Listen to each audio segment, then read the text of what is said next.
Paris Saint-Germain's masterclass in resilience, a statement win in Barcelona. No Ballon d'Or winner, no problem. Paris Saint-Germain marched into the Estadi Olympique Lluís Companys with a depleted squad, missing key men like the reigning Ballon d'Or holder, Ousmane Dembélé. But Luis Enrique's side held firm with their signature confidence and mettle. This fixture was especially charged, marking Enrique's emotional return to face the very club where he made his managerial name. Barcelona started with palpable intensity and a fierce determination to assert their dominance. PSG, however, opted for a contrasting approach, responding with grittiness, compactness, and a clinical edge. Their two goals, arriving at moments of high composure, are testament to Enrique's ability to forge a squad with both depth and rigorous discipline. The Parisians didn't chase the spectacular, they demanded efficiency, and they got it right there on Spanish soil. This result delivers a powerful statement. Paris Saint-Germain is ready to defend its European crown. First half, Barca's flair meets PSG's clinical counter. Barcelona began with a flourish, dominating possession and immediately taking the initiative in attack. Yamal was the undisputed focal point.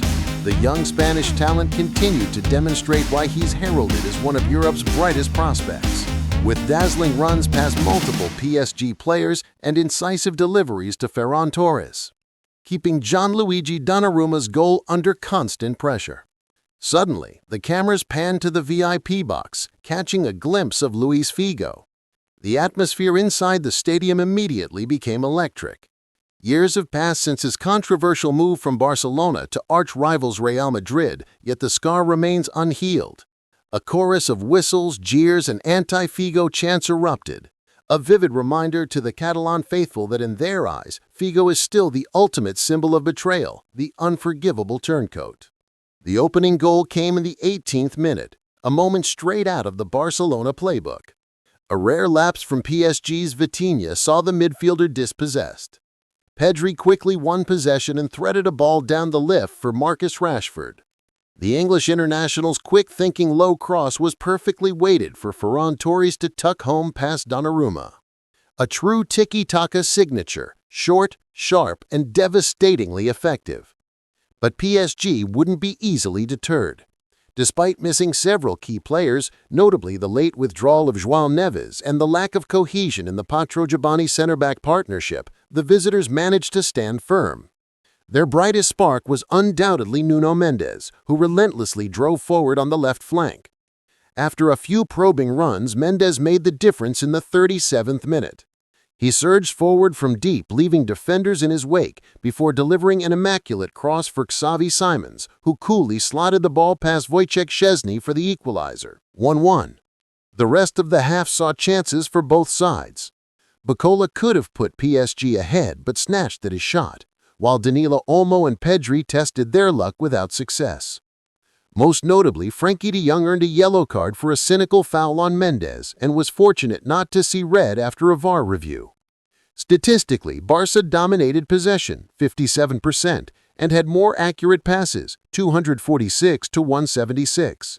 But PSG created slightly more clear-cut opportunities, 3-2. The half concluded in a compelling balance, Barcelona showcasing their controlling identity and Paris Saint-Germain proving their clinical counter-attacking threat. The stage was set for an explosive and unpredictable second half.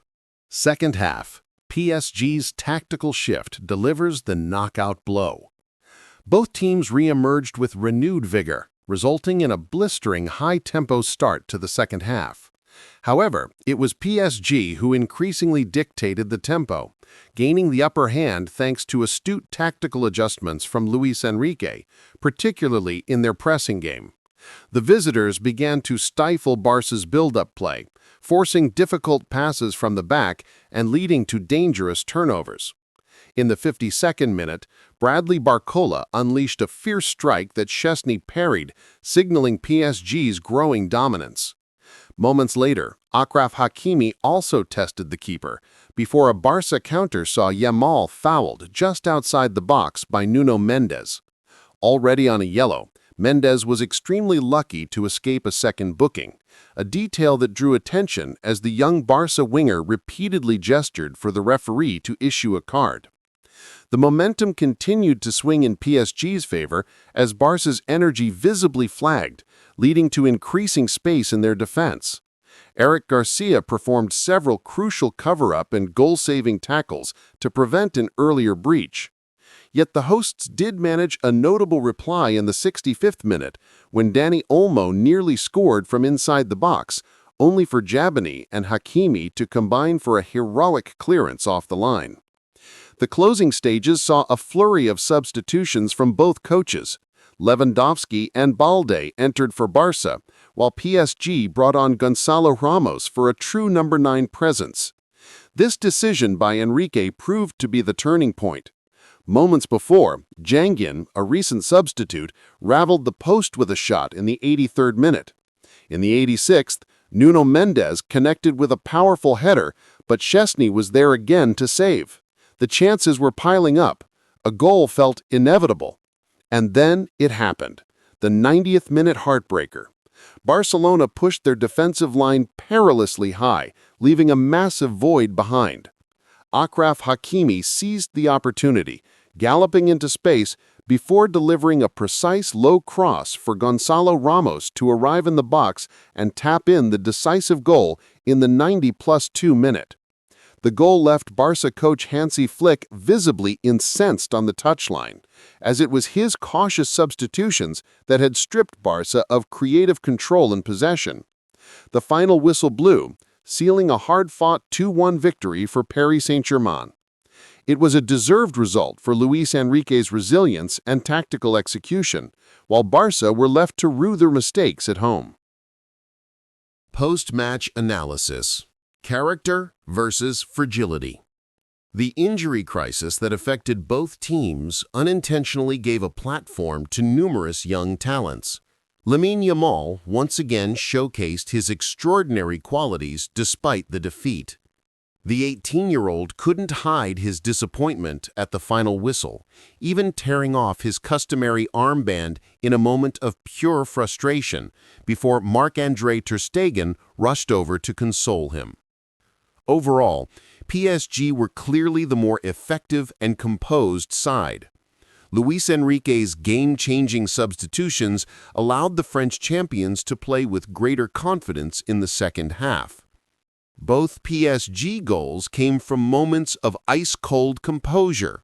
Xavi Simon's neat finish in the first half, and Gonçalo Ramos's late winner capitalizing on an error. Barcelona, conversely, were their own worst enemy, with a reckless high defensive line and a distinct lack of solidity in the final, decisive moments. Captain Frenkie de Jong summed up the mood post-match. The feeling at the end when you concede in the last minute and lose at home? Of course it's disappointing. They were better in the last minutes and overall in the second half. We started the game better. It was back and forth, but they were definitely better in the second half. We were also missing some players. This was a good game to show us where we stand. We are one of the top teams in Europe, and the road in the Champions League is still very long. This defeat hurts, but it's not decisive. We always want to win, so we're definitely not happy. We know we need to improve, we understand that, and we will. Beyond Ramos, Nuno Mendes put in a spectacular performance, earning the Player of the Match award. The Portuguese left-back was fully deserving after an enthralling duel with Lamine Yamal. Mendes provided an assist and consistently tracked back to nullify the 17-year-old sensation's dangerous runs. Xavi Simons also made his mark with the equalizer, further proving his special potential and rapid development since his first team debut. For Barca, Hansi Flick can take some solace in the attack, which continued its creative and effective output. Ferran Torres' goal extended the club's incredible record of scoring in 45 consecutive Champions League matches. However, their high-line defensive system once again proved to be a fatal weakness, especially against the speed and sharpness of Hakimi and Barcola. In conclusion, this was a painful loss for the home side, yet it provides crucial lessons for Barcelona. They remain creative, but to truly compete at Europe's elite level, the balance between attack and defense is non-negotiable. As for PSG, they are proving exactly why they are the reigning Champions League holders. Even missing their biggest stars, the capital club knows how to overcome adversity.